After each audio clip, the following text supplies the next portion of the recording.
Hello, and welcome to my video report on the history and origin of softball. My name is Melan Norina Maguilar, and I will be your guide through the fascinating evolution of this sport. Softball is a sport loved by millions of players and fans around the world. It is a game played with a small ball and a bat, and it is enjoyed by people of all ages. But where did softball come from? And how did it become the game we know and love today? Baseball is said to have begun in the early 19th century, with the formation of the first baseball clubs around that time. In 1845, an Englishman named Alexander Cartwright devised the first set of rules in baseball, many of which are still used in the game today.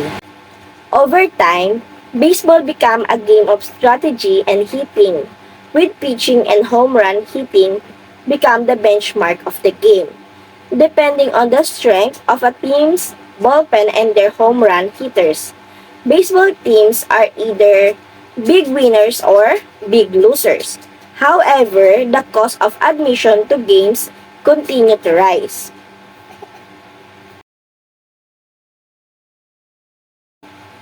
The history of softball is a bit different.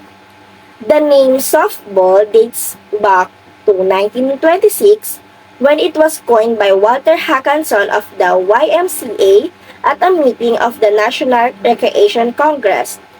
Other names of softball include indoor baseball, kitten ball, diamond ball, mush ball, and pumpkin ball. The name softball had spread across the United States by 1930. And similar sports with the different rules and names were being played all over the United States and Canada.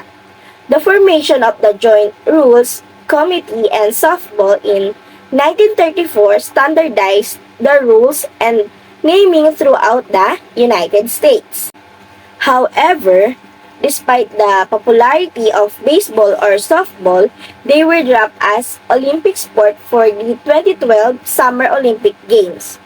The decision was made during the 117th meeting of the International Olympic Committee in Singapore in July 2005.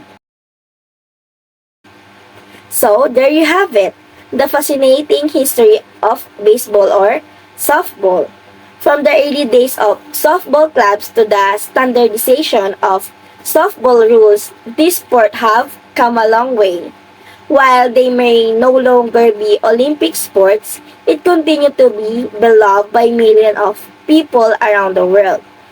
So, thank you for watching, and I hope you enjoy learning about the history of these amazing sports.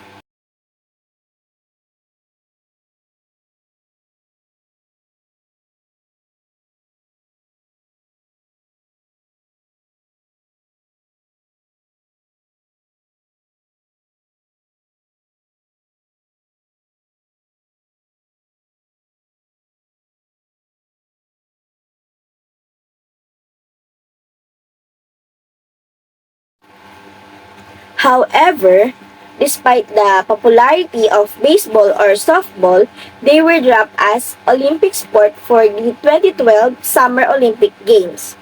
The decision was made during the 117th meeting of the International Olympic Committee in Singapore in July 2005.